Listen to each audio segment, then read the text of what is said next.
Bonjour Sen Info, merci de me tendre le micro.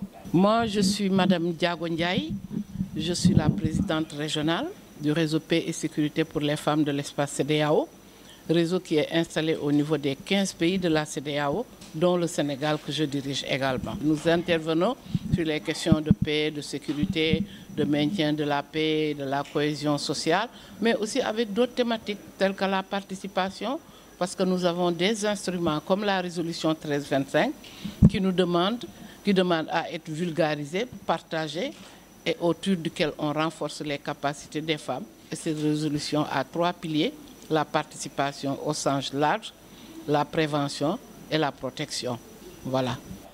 Dans le cadre donc de notre rencontre de ce matin, organisée par le cadre de concertation pour le respect des droits des femmes et la préservation des acquis et leur participation dans les instances de décision. Voilà.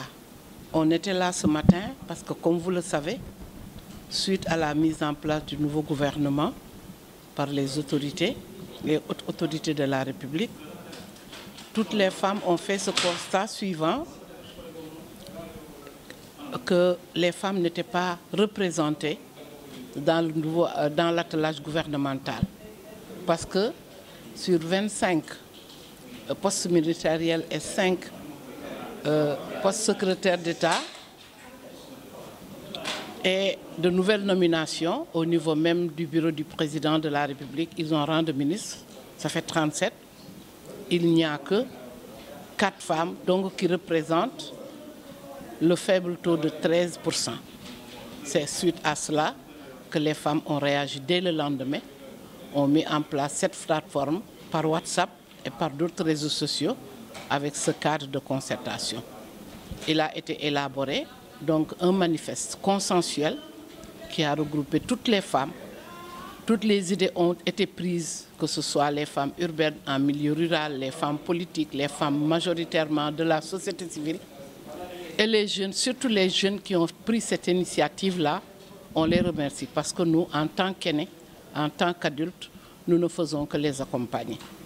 Et aujourd'hui, c'était l'occasion de rendre public ce manifeste, autant sur son contenu que sur le format. Et je pense qu'il faut saluer la présence massive et la mobilisation, la forte mobilisation dans cette salle, majoritairement les jeunes femmes. J'avais dit qu'il y a 3 générations de femmes dans la salle.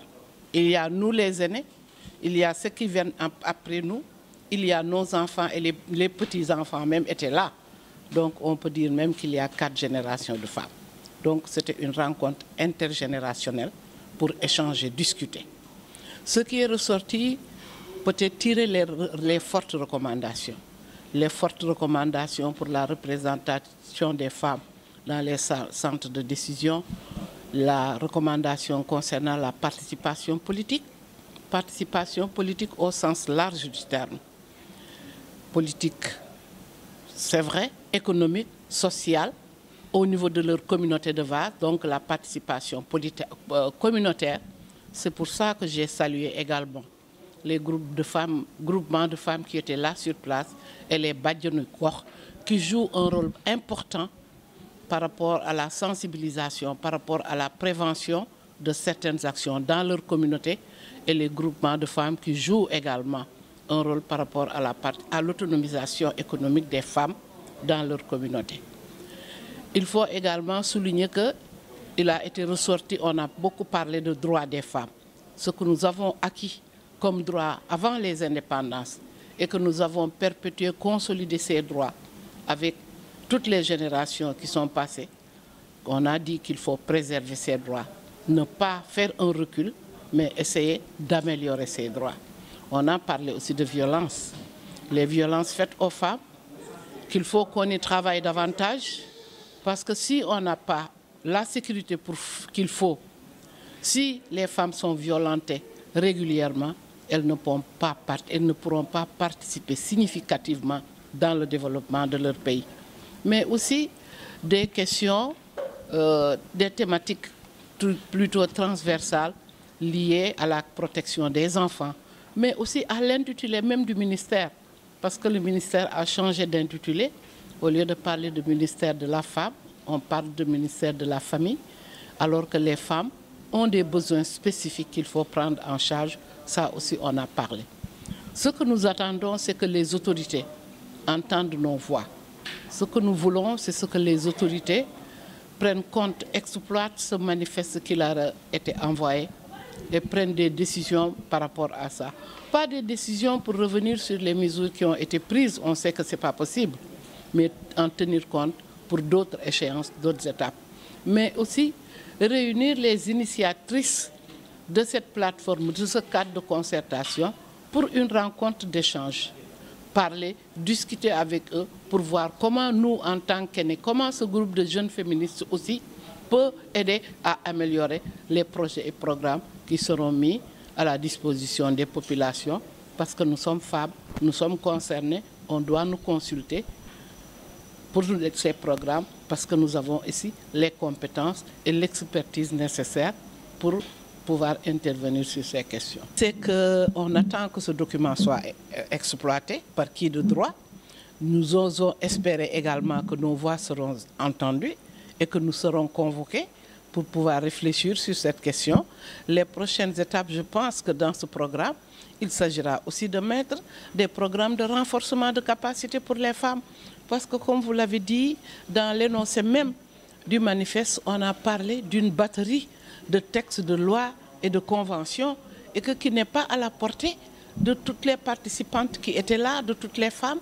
Donc, il y a lieu de réfléchir pour mettre en place un programme de renforcement de capacité pour outiller davantage les femmes. Je pense que aussi ça fera partie des prochaines étapes, mais aussi élargir ce cadre, aussi bien au niveau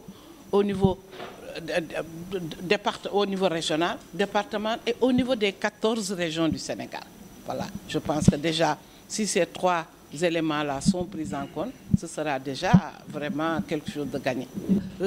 Vous savez, on a la plateforme pour créer un cadre de concertation pour le respect des droits des femmes et la préservation des acquis et la participation politique. Voilà.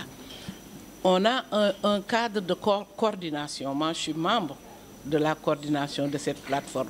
Et le groupe est allé tellement vite qu'on a été obligé d'ouvrir un autre groupe, une autre plateforme pour élargir. Et nous sommes actuellement à 1200 participants au niveau de cette plateforme qui est sur WhatsApp et qui est sur les réseaux sociaux. Voilà. Je vous remercie de votre aimable attention. Merci.